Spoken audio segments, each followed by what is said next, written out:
బుధవారం ఆయన ఈ స్త్రీల కొడుకులు ఏది అవసరమో సమస్తం ఎరిగి ఉన్న దేవుడా, నా నోట నీ మాట ఉంచి ఈ మాట 10 హృదయాల్లో నీరు కట్టి ఫలింపు చేయమని యేసు నామములో అడుగుచున్నాము తండ్రి, ఆమేన్. హల్లెలూయా. స్పీడ్గా ఎందుకు పాడానంటే సమయం లేదు అని. ప్రైజ్ అలా.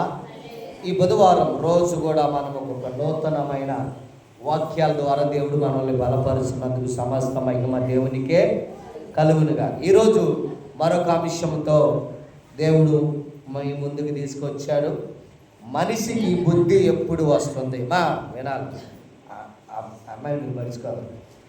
మనిషికి బుద్ధి ఎప్పుడు వస్తుంది? వినాలి, మధ్యలో క్వశ్చన్లు వెళ్తా. మనిషికి బుద్ధి ఎప్పుడు వస్తుంది? ప్రైజ్ అలా. 1, 8, 9 అంశాలు ఉన్నాయి. ఆ 9 మాటలకు కూడా అంశం ఏమిటంటే మనిషికి బుద్ధి ఎప్పుడు వస్తుంది. 1, దేవుడు చేయి విడిచిపెట్టినప్పుడు అంట. 2, ప్రాణాలు పోతాయని తెలిసినప్పుడు. 3, దేవుడిచ్చిన ఆశీర్వాదాన్ని పోగొట్టుకున్నప్పుడు. 4, సమయం పోయినప్పుడు. అందుకే మీతో చెప్తుంటే సమయం చాలా. 5 వచ్చేసరికి దేవుడిచ్చిన రక్షణను నిర్లక్ష్యం చేసినప్పుడు అంట. ప్రైజ్ అలా. 6 వచ్చేసరికి దేవుని మాట చొప్పున చేసినప్పుడు. 7, సర్వము కోల్పోయినప్పుడు. 8, డివిటీలు ఆరిపోయినప్పుడు. 9, యాతన పడుతున్నప్పుడు అంట. వేదన పడుతున్నప్పుడు అని అర్థం. యాతన పడుతున్నప్పుడు అంటే వేదన పడుతున్నప్పుడు. ఈ 9 మాటల్లో కూడా మనిషికి బుద్ధి ఎప్పుడు వస్తుంది అనే విషయంలో దేవుడు ఈ బుధవారం ఈ రాత్రి స్త్రీల కూడికలో మనతో మాట్లాడుతున్నాడు. 1, న్యాయాధిపతులు 16వ అధ్యాయం 20, 28 వచ్చినారు కూడా మనం జ్ఞాపకం చేసుకుంటే స్పీడ్గా చూసుకోండి. తర్వాత వేరే వాళ్ళు యోనా 2, 1-5 దాకా చూసి పెట్టుకోండి. నెక్స్ట్ గబక్కన ఎత్తకుండా. ఇప్పుడు న్యాయాధిపతులు 16వ అధ్యాయం 28 వచ్చినములో నెంబర్ 1, దేవుడు చేయి విడిచిపెట్టినప్పుడు తీయాల స్పీడ్గా. అప్పుడు సాంసోను, యెహోవా ప్రభువా, దయచేసి నన్ను నువ్వు జ్ఞాపకం చేసుకో. దేవా, దయచేసి ఈసారి మాత్రమే నన్ను బలపరచుము. ఏమన్నాడు అక్కడ? ఈసారి మాత్రం నన్ను. ఎప్పుడు బుద్ధి వచ్చింది? దేవుడు సాంసోను చేయి విడిచినప్పుడు, వాళ్ళు బంధించినప్పుడు సాంసోన్ని, అవునా, చుట్టూ బందిపోట్లు వచ్చినప్పుడు, తన కళ్ళు పొడిచినప్పుడు అర్థమైపోయింది. ఈ దెలీలా మత్తులో, ఈ శ్రీమత్తులో ఉండి దేవుణ్ణి యొక్క నేను చేయి విడిచిపెట్టాను ప్రభువా అని చెప్పి బుద్ధి వచ్చిందంట సాంసోనికి. ప్రైజ్ అలా. హల్లెలూయా. ఈరోజు ఈ బుధవారం ఈ స్త్రీల కూడికలో మీకు కూడా చాలా మందికి బుద్ధి రావాలి. ఎందుకని? స్త్రీలకి ఎక్కువ అనుమానాలు. ఏమన్నాయి? అనుమానాలు. ఇంకా ఏమన్నాయి? మీరు చెప్పండి, మీ నోట ఏదైనా గుర్తు చేయండి, నాకు గుర్తు రావట్లా. అనుమానాలు 1, 2, అవిశ్వాసం, 3, ఎవరితో మాట్లాడినా మనసులో ఏం పెట్టుకుంటున్నా? గిలి గిలి గిలి. ఈ గిలే పులి అంట. అదిగో పులి, అదిగో పులి అంటే ఇదిగో గిలి అన్న. చూడండి, యోనా 2, 1-5 అన్న కదా. చూడండి, ప్రాణాలు పోతాయని తెలిసినప్పుడు. 2వ మాట కూడా మనం చూద్దాం, చూడాలి. యోనా 2, 1-5 దాకా చూసుకోమని చెప్పే కదా ముందే. మరొకరు కూడా ఎబ్రి 12, 16, 17 చూసుకోండి. ఎమ్మటెమ్మటే నాకు అందింటానికి అన్నమాట. యోనా 2, 1-5 దాకా చూడు తల్లిగా. ఆ మద్యము కడుపులో నుండి యోనా యెహోవాని ఇలా ప్రార్థన చేశాను. యోనాకి ఏం బుద్ధి వచ్చింది? యోనాకి ఎప్పుడు కళ్ళు తెరిచాడో తెలుసా? యోనా ఎప్పుడు కళ్ళు తెరిచాడు? దేవుడు పొమ్మన్న ప్రదేశం వేరు, అవునా? ఈయన ఎక్కడికి వెళ్తున్నాడు? దాక్కొని పారిపోతున్నాడు. వెంటనే ఆ ఓడ మునిగిపోతాం, భయంకరమైన అలలు వస్తున్నప్పుడు ఆ ఓడ నాయకుడు సీటీలు వేసినప్పుడు ఎవరి పేరు వచ్చింది? యోనా పేరు వచ్చింది. యోనాని ఎప్పుడైతే ఎత్తి ఆ సముద్రంలో వేసారో అలలు ఆగిపోయాయి. హల్లెలూయా. ఇప్పుడు ఈ సముద్రంలో ఉన్న యోనాను ఒక పెద్ద మొప్ప, కొన్ని బైబిల్లో మొప్ప అన్నది, కొన్ని బైబిల్లో శాప అన్నది, అవునా? ఓ పెద్ద మొప్ప శాప వచ్చి, తిమింగలం వచ్చి ఎవరిని మింగివేసింది తెలుసా? యోనాను మింగివేసింది. కానీ ఏం చేసింది? నమిలివేలా జార మింగింది. ఆ మింగింది అరుగుదల చేసుకోవాలా. ఎందుకో తెలుసా? ఆ శాపకి దేవుడు ఆజ్ఞాపించాడు, యోనాకి బుద్ధి రావడానికి మాత్రమే నీ కడుపులో. ముందే శాపకి చెప్పాడు, ఏ శాప పలానా యోనాను ఎత్తి నీళ్ళలో వేస్తాడు, ఆ యోనాకు బుద్ధి రావటానికి నీకు ఆజ్ఞాపిస్తున్నాను, వెళ్ళి యోనాను నువ్వు మింగివేసి. అవునా? పెద్ద మప్పు వచ్చి, లేదా పెద్ద తిమింగలం వచ్చి, లేదా పెద్ద శాప వచ్చి యోనాను మింగినప్పుడు అరుగుదల చేసుకోగా కానీ శాపతో మాట్లాడాడు. చూడండి, యోనాకి ఎప్పుడు బుద్ధి వచ్చాయి? ప్రాణాలు పోతాయని తెలిసినప్పుడు బుద్ధి వచ్చింది. ఎందుకు బుద్ధి వచ్చింది? దేవుడు కొన్నిసార్లు అలా జ్ఞాపకం చేయకపోతే మనుషులు అలుగుగా అట్లా, మనుషులు మాట వింటలా. అవునా? అవమానాలు, నిందలు వీటిని భరించిన ఇంకా ఎక్కువ. అందుకే దేవుడు ఏం చేస్తున్నారంటే అప్పుడప్పుడు కొన్ని బుద్ధి తేవటానికి మనిషికి బుద్ధి ఎప్పుడు వస్తుందంట? ఈ 9 మాటల్లో 2 మాటలు మనం చెప్పుకున్నాం కదా. 3వ మాట వచ్చేసరికి దేవుడిచ్చిన ఆశీర్వాదాన్ని పోగొట్టుకున్న వాళ్ళు ఉన్నారా? దేవుడిచ్చిన ఆశీర్వాదం. ఈరోజు మనం కూడా చాలామంది ఆశీర్వాదాలు పోగొట్టుకున్నాం. ఎలా పోగొట్టుకున్నావు? నోటితో తప్పుడు మాటలు, తప్పుడు ఆలోచనలు చేసి, చూపు ద్వారా, మాట ద్వారా, ప్రవర్తన ద్వారా ఉన్నప్పుడు కొంతమంది పోగొట్టుకున్నాం. కొంతమంది గర్వించి పోగొట్టుకున్నాం. పాస్టమ్మలకు, విశ్వాసులకు, స్త్రీలకు దేవుడు మీకు మంచి ప్రార్థన, మంచి స్వరాన్ని ఇస్తే ఆ స్వరాన్ని మీరు ఎలా గర్విస్తారో తెలుసా?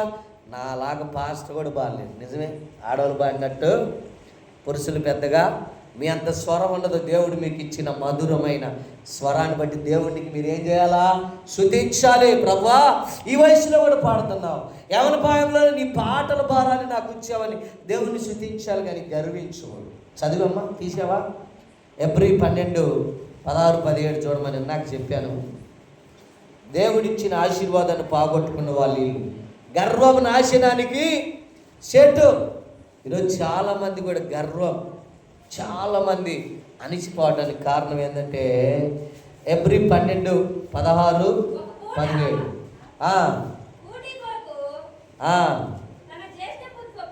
ఒక్క పూట కూటి కోసము తన జ్యేష్ఠ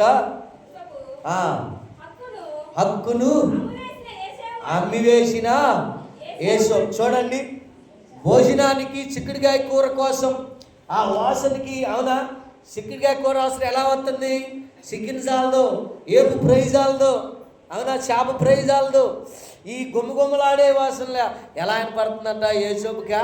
ఆయనేనమ్మా, నువ్వు నాగలి చూడు, వాళ్ళ కళ్ళు కాదు, వాళ్ళు వేస్ట్. అందుకే నిన్ను చదవమంటున్నా, నువ్వు కూడా వేస్ట్ అవ్వగాలి. చూడు, నేనేం చెప్పాను? ఆ పూట కక్కుటి కోసం ఎవరు ఆయన అమ్మింది? ఏశావు అమ్మేశాడు. ప్రైజ్లా. ఎందుకు అమ్మేశాడు? మనం అనుకుంటే ఏమో చిక్కుడుకాయ కూరలు ఏముంది అని. నిన్నటి దినాన్ని నేను ఏదో ఛానల్లో చూసా, చిక్కుడుకాయ కూరలో అంట ఫ్యాట్ కరిగేది ఉందంట, పోషకాలు ఎక్కువ అని అంట, మంచి విటమిన్స్ ఉన్నాయంట. అందుకేనేమో ఏసోపు ముందే తెలిసే ఏమో చిక్కుడుకాయ కూరకు అమ్ముడిపోయా. ఎలా అంటే దేవుడిచ్చిన ఆశీర్వాదాన్ని యేసోపు ఏం చేశాడు? అమ్ముకున్నాడు. ఈరోజు మీరు కూడా సాతానికి అమ్ముడుపోగాకండి.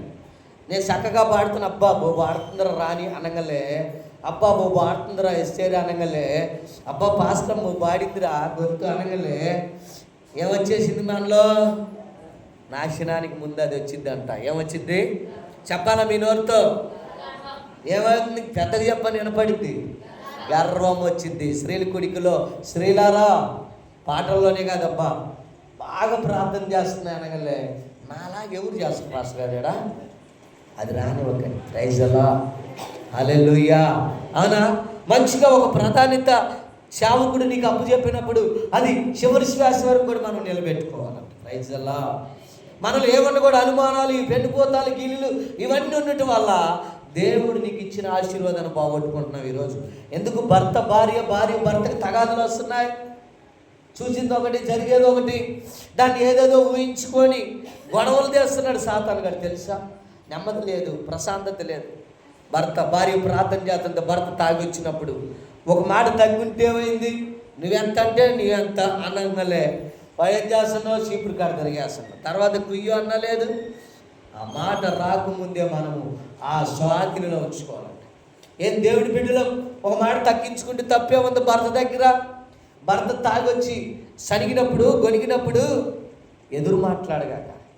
ఏసన్న గారు ఒకసారి భోజనం పెడితే, అయ్యా కమ్మన పప్పు అన్నం అని చెప్పి పెడితే, యజమానుడు వచ్చి ఏం చేశాడు తెలుసా? ఏం చేశాడు యజమానుడు? అడుక్కొని తింటమేనా అని చెప్పి కొన్ని సూటిపోటు మాటలని పోత పల్లెంలో ఎన్నిసార్లు చూశాడు తెలుసా? ఎవరికైనా ఐడియా ఉందా? 3 సార్లు, 2 సార్లు? ఎన్నిసార్లు మీరు చెప్పండి బాగా? 2 సార్లేనా? నేను 3 సార్లు అనుకుంటున్నా. ఊశాడు. ఎట్లా అంటే తర్వాత ఆయన బస్తాలు ఇచ్చినప్పుడు అనుకుంటాడు, ఇంకో 2 సార్లు ఇస్తే బాగుండేది, 5 సార్లు 5 బస్తాలు వచ్చాయి. అవునా? 2 సార్లు ఊశాడు. ఊసినప్పుడు రే ముసలోడు అని చెప్పి నెట్టేశారు. ఏసన్ గారు మంచి అమనంలో ఉన్నాడు. నెట్టాడా? గర్వం చూపిలా. ఊసినా నువ్వు నీ బతుకని మాట్లాడినా, రోషం కలిగి మాట్లాడినా, ఏసన్ గారు తల దించుకొని ఆ పప్పన్నం తిని, ఎన్నడు పప్పన్నం తినలాకని కాదు, కానీ అక్కడ ఏం చేశాడు? ఒకటి దేవుని మాటకు లోబడ్డాడు. రెండోది ఏం చేశాడు? విధేయత చూపించాడు, తగ్గింపు చూపించాడు. అయ్యో వయసులో పెద్ద ఆయన 4 మాటలు అంటే ఏమైందిలని తగ్గించుకొని పోయినప్పుడు ఆయన తగ్గింపుని చూసి తర్వాత భార్యని అడిగాడంటే, ఏమై ఎవరు ఆయన? ఆయన ఏసన్న గారు మంచి ప్రార్థన పరుడు, నువ్వు వచ్చి హైదరాబాద్ తిడితే సంగితే గొలిగితే ఊతివే, ఆయన విధేయత చూడు, నన్ను మాట కూడా ఎత్తలేదు. అవునా? పల్లెత్తి మాట్లాడలేదు. యవనంలో ఆయన నెట్టెత్తిన పడిపోతా, ఆయన ఎదురు తిరిగితే నేను నోరు మూస్తా, కానీ నోరు ఎత్తకుండా ఎదురు తిరగకుండా తల దించుకొని ఆ 4 ముద్దలు అన్నం తినేసి వెళ్ళిపోయాడు చూడు. ఆ విధేయతని బట్టి భార్యని అడిగాడంట, ఒకరోజు మనం కూడా చర్చికి వెళ్దాం. ప్రైజ్ ది లార్డ్, హల్లెలూయా. నువ్వు కూడా అలా విధేయత చూపించినప్పుడు, నీ భర్తలు తాగి వచ్చినప్పుడు, లేదా నీ భర్తలు పలుబాలు నిన్ను గొరిగినప్పుడు, సనిగినప్పుడు, నువ్వు తగ్గించుకున్నప్పుడు, ఒక దినాన రాతి గుండె దేవుడు ఏం చేస్తానన్నాడు? చెప్పండి. రాతి గుండె ఏం చేస్తానన్నాడు దేవుడు? మాంసం హృదయముగా మార్చేస్తాడు. చప్పట్లు కొట్టి దేవుని నామాన్ని మహిమపరుద్దాం. హల్లెలూయా, హల్లెలూయా. 4వ మాట ఎబ్రీ 12వ అధ్యాయం 17వ వచనంలో మనం చూస్తే, తీయండమ్మా. సమయం పోయినప్పుడు యేసోబు ఆ తర్వాత ఆశీర్వాదము పొందకోరి కన్నీళ్ళు విడిచి. చెప్పుడు వచ్చింది మనకి అయ్యగారికి? ఆశీర్వాదం పోయిందని తెలిసింది, దీవెనలు పోయాయి. అయ్యో నేను ఎంత విలువైన జీవితాన్ని పోగొట్టుకున్నాను ఈ రాత్రి. అయ్యో చిక్కుడికాయ కూర కోసం నా దేశస్థానం అమ్ముకున్నాను, విలువైన దీవెనలు పోగొట్టుకున్నానని ఎంతో బాధపడ్డాను. ఈరోజు మీరు కూడా చాలామంది దేవుడు తలుపు తట్టినప్పుడు చిల్లరలేపో. అప్పుడప్పుడు నేను మన అమ్మాయిలు వచ్చి ఎదురాడుతుంటా, ఏమని? వాళ్ళు వచ్చి అన్న అన్నారు, చిల్లరలేపో అంటారు. దేనికి? ఎగతాళికి కాదు. దేవుడు కూడా తలుపు తట్టినప్పుడు నువ్వు ఇవాళ కాదు, ఆ పక్కింటికి పో, రేపురా అనగాక. దేవుడి స్వరం వేరుగా ఉంటుంది. Praise the Lord. అడుక్కునే వాళ్ళ స్వరం వేరుగా ఉంటుంది, సాతాను గడి స్వరం వేరుగా ఉంటుంది. Praise the Lord. దేవుని స్వరం ఎలా ఉంటుంది తెలుసా? అగ్ని వంటి మాట అన్నాడు. నా మాట అగ్ని వంటి మాట. అగ్ని వంటి మాటలోనే ఆయన పిల్లలు ఏమని? ఆయన విశ్వాసులు లేదా ఆయన యొక్క పిల్లలు సిద్ధపడి ఉంటారంట. ఆ మాటకి, ఈ మాట నేను విన్నానే, కాపరి మాట విశ్వాసులు వినాలి. అవునా? గొర్రెల మాట కాపరి వింటున్నాడా? లేకపోతే కాపరి గొర్రెల మాట వింటున్నారా? కన్ఫ్యూజ్ అవగాకండి. గొర్రెల మాట యజమానుడు విన్నాడా? కాసే యజమానుడు. లేకపోతే కాపరి మాట గొర్రెలు విన్నాయా అంటే, కాపరి మాట గొర్రెలు విన్నాయంట. అందుకే దీవించబడ్డాయి. ఏంద్ర ఎప్పుడు నువ్వు నాకు చెప్పేది? ఎప్పుడు నువ్వేనా? నేను చెప్పింది నువ్వు విను. అలా పోయి చక్కగా ఆకుంది, నేను వేసేది బాగా ఇష్టమైన మేత, బిర్యానీ లాంటిది, ఆ ఆకు కొట్టుకొని వచ్చిన ముందే అన్న దగ్గరగా అల్లా కాపరి అక్కడికి తీసుకెళ్తే అక్కడ మేసింది అంతే. Praise the Lord. అందుకే వదగ్గతేయ గొర్రె పిల్ల. హల్లెలూయా. దేవుడు ఏం బిరుదు ఇచ్చారు? వదగ్గతేయబడిన గొర్రె పిల్ల. Hallelujah. Praise the Lord. Hallelujah. సమయం దేవుడు నీకు ఇచ్చినప్పుడు మీరు కూడా అంతే. 4 పాటలు అయిపోయి నేను వాక్యం తీసుకొని అలిలే అన్నప్పుడు అయ్యో ఒక పాట. ఎప్పుడు? చాలామంది మనసులో నా కాడికి వచ్చేసరికి మైకి తీసుకుంటాయి ఆ గాడి. అలా అనుకోకండి దయచేసి. మీ అందరికి వందనాలు పెడుతున్నాను. ఎందుకంటే నేను టయాన్ని ఫాలో అవుతా. ఈ మైకు మా మిసెస్ దగ్గరికి వెళ్తున్నా సరే నేను ఆమెనంట అంతే. అమ్మ దగ్గరికి నాన్న చేతిలో ఉన్న వెనక నెడుతుంటా గేరుతుంటా వాక్యం చెప్పేటప్పుడు సమయం చాలా విలువైనది అని. ప్రైజ్ ది లార్డ్, హల్లెలూయా. ఎందుకని? నేను గొప్ప అని కాదు, మీరు ఎవరు పాడేదని ఆయన ఇక్కడ కూర్చుంటా, ఈ బల్ల అడ్డం ఉంది కాబట్టి నాకు కనపడదు. ఒకవేళ కనపడ్డా నా టయానికి నేను ఆమె అనాల్సి ఉంది. Praise the Lord. భార్య అయినా సరే, పిల్లలైనా సరే, యజమానురాలైన ఎవరైనా సరే సమయం చాలా విలువైనది. అవునా? సమయాన్ని బాగొట్టుకుని తర్వాత ఏడ్చిన ఏసోపని జీవితం ఏమైపోయింది? చిక్కుడుకాయ కూర కోసం అమ్ముకున్నాం అని మనం అనుకున్నాం కదా. సరే చూడండి, దేవుడిచ్చిన రక్షణను నిర్లక్ష్యం చేసిన వాళ్ళు. ఎబ్రీ 2వ అధ్యాయం 4వ వచనం చూడమ్మా. 5వ మాట, దేవుడిచ్చిన రక్షణను నిర్లక్ష్యం చేసిన వారు. చూడండి, చెప్పినప్పుడు దేవుడిచ్చిన రక్షణను నిర్లక్ష్యం చేసి. ఎబ్రీ 2:4 చదువు. ఇంత గొప్ప రక్షణను మనము నిర్లక్ష్యము.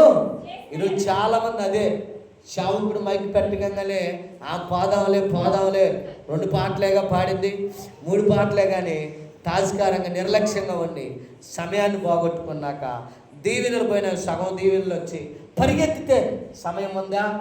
ఎవరు తప్పు? శావుకుడు తప్ప, దేవుడికి తప్ప, టయాన్ని తప్ప. టైం అది తిరుగుతూనే ఉంటుంది 24 గంటలు, 12 గంటలు. వాటిని ఫాలో అవటమే దేవుని బిడ్డలమైన మనము, దేవుని విశ్వాసుల పని. Praise the Lord. దేవుని విశ్వాసుల పని ఏంది? శావుకుడి పని ఏంటంటే టయాన్ని ఫాలో అవ్వాలి మనం. ఏమన్నారు? రక్షణను నిర్లక్ష్యం. ఈరోజు వాక్యానికి ముందుగా మీరు వస్తే ఏమొచ్చింది? రక్షణ వచ్చింది, ఆశీర్వాదం వచ్చింది, నీవు నీ కుటుంబాలు దీవించబడతాయి, రక్షించబడతారు, అప్పులు బాధలు సమస్యలు ఇవన్నిటి నుంచి విడిపించబడతారు. అదే నిర్లక్ష్యంగా నా పోదాంలే వెళ్దాంలే అని ఎప్పుడో సగంలోకి వస్తే ఏమైంది? ఆశీర్వాదం వచ్చిద్దా? ఈరోజు మేము పాస్టర్ల యూనియన్ మీటింగ్కి వెళ్తే చర్చి ఓపెన్, 2 వస్తున్నారు. నేను ఎందుకు వీడియో తీస్తా, బయటకు వచ్చి చూస్తే 2 అప్పుడు పరిగెడుతున్నారు. ఒక వాక్యం అయిపోయింది, 2 చెప్పారు. తెనాలి నుంచి వచ్చిన ఒక ఆయన, తమ్ములూరు ఎలీషా అని ఒక ఆయన. వీళ్ళిద్దరు చెప్పినా కూడా వాళ్ళు రెడీ అవుతానే ఉన్నారు. లాస్ట్కి ఆశీర్వాదం ప్రార్థన చేసేటప్పుడు పరిగెడుతున్నారు బైబిల్ ఇచ్చుకొని ఇట్టా. నేనన్నా ఏముందక్క, అయిపోయిందక్క అన్నా. అప్పుడు అయిపోయిందంట. అయ్యా 2 మెసేజ్లు ఇంకా చాలామంది ఉన్నారుగా అయ్యో అంటున్నారు. ఆశీర్వాదాలు అనేది దేవుడు పిలిచినప్పుడు నువ్వు లోబడితేనే దీవెనలు వస్తాయి. ఆమె చెప్పండి, అంతే కదా? అవునా కాదా? మనం బస్సు ఎక్కినప్పుడు టికెట్ మనకాడికి వచ్చినప్పుడే మనం తీసుకోవాలి, లేదా మనమే పోయి తీసుకోవాలా? రాకపోతే అమ్మయ్య నా 30 రూపాయలు మిగిలి అనుకో, సమయానికి కార్డు తగిలితే ఏమైంది నీ జీవితం? అవునా కాదా? 30 రూపాయలు కక్కుతు పడితే ఆయనకు దొరికామనుకో 1000 రూపాయలు రాత్రు. అప్పుడు దొరికింది ఏముంది? అవునా? ఆయన 1000 రూపాయలు రా క్షమించేశాడు. కానీ దేవుడు అలా కాదు. నువ్వు ఆశీర్వాదాన్ని కోల్పోతున్నావు, రక్షణని కోల్పోతున్నావు. ఎందుకు? దేవుడిచ్చే రక్షణ నువ్వు నిర్లక్ష్యం చేశాం.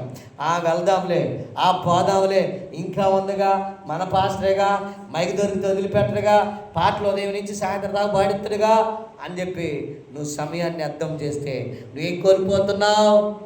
దీవెనలు కోల్పోతున్నావు. అదే 5వ మాట, దేవుడిచ్చిన రక్షణ నిర్లక్ష్యం చేసావంట. ప్రైజ్ ది లార్డ్, హల్లెలూయా. మత్తయి 7వ అధ్యాయం 24వ వచనం చూడండి. దేవుని మాట చొప్పున చేసినప్పుడు ఎన్ని ఆశీర్వాదాలు ఉన్నాయో, ఆయన చెప్పినప్పుడు నువ్వు చేయటం వల్ల ఎన్ని దీవెనలు ఉన్నాయో తెలుసా? 8వ మాట 6వ మాట, మత్తయి 7:24 వచనం. దేవుని మాట చొప్పున చేసినప్పుడు. కాబట్టి ఈ నా మాటలు విని వాటి చొప్పున చేయి ప్రతివాడు బండ మీద తన ఇల్లు కట్టుకున్నామే. నిర్లక్ష్యం చేయటం వల్ల ఆశీర్వాదం పోయింది, రక్షణ పోయింది. అదే ఆయన మాటలు వినటం వల్ల దేని మీద నువ్వు విశ్వాసాన్ని బలపరుచుకుంటున్నావు? ఏ బండది? మామూలు బండ కాదు, ఇటుక రాయి కాదు, శుద్ధరాయి కాదు, కంకర రాయి కాదు, క్రీస్తు అనే బండ మీద నువ్వు ఇల్లు కట్టుకోబోతున్నావు. ఆమేనని హల్లెలూయా. క్రీస్తు బండ మీద కట్టినప్పుడు తుఫానులు వచ్చినా, పెనుగాలులు వచ్చినా, సుడిగాలులు వచ్చినా, సునామీలు వచ్చినా ఆ బండ కదిలాడదంట. Praise the lord. మన జీవితాల్లో, మన బతుకుల్లో కూడా క్రీస్తు మీద నువ్వు బండ కట్టబడినప్పుడు, విశ్వాసం కట్టబడినప్పుడు, ఆత్మీయ జీవితంలో బలపడినప్పుడు అవమానాలు వస్తాయి, నిందలు వస్తాయి. అబ్బో బో చేసావులే, అబ్బో బో చెప్పావులే, ఎన్నో వస్తుంటాయి. కానీ ఏం చేస్తున్నాం మనం? వాటన్నిటిని కూడా పట్టించుకోవాడు. నువ్వు దేవుడి మీద భారం వచ్చినప్పుడు ఆయన నిన్ను ఏం చేస్తాడు? ఉన్నతమైన స్థలంలోకి ఆశీర్వదిస్తాడు. ప్రైజ్ అలా.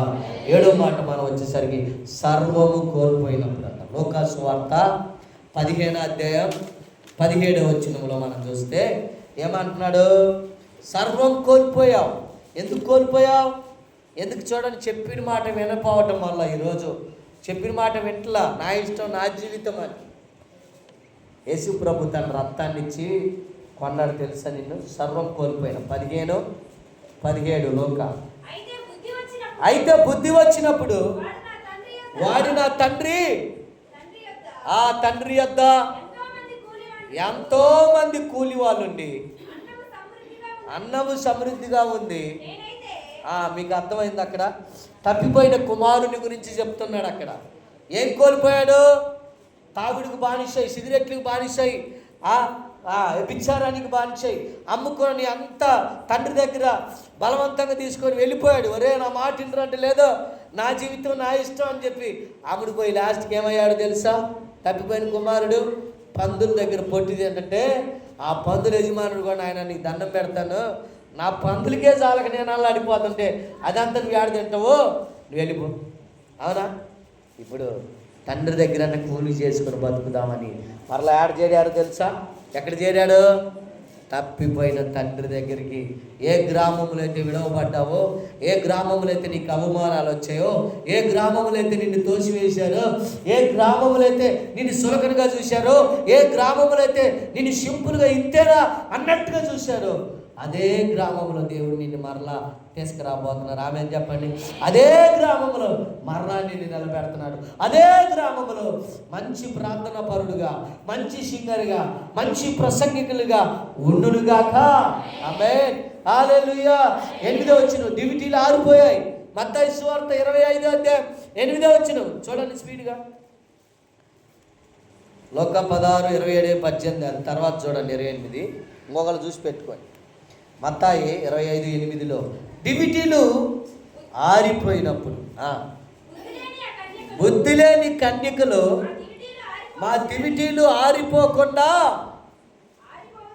ఆరిపోయిచున్నవి కనుక మీ నూనెలో కొంచెము మాకు.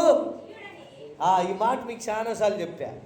ముందే సిద్ధపడి లేని వాళ్ళు దేవుని రాకడ వస్తుంటే ఇలా ఏమనుకుంటారు? పక్కనే కొట్టుంది కదా, వెళ్ళి కొవ్వొత్తులు కొనుక్కుందాం. ఇప్పుడు కొవ్వొత్తులేగా, అప్పుడు నూనె దేనికి సాదృశ్యం?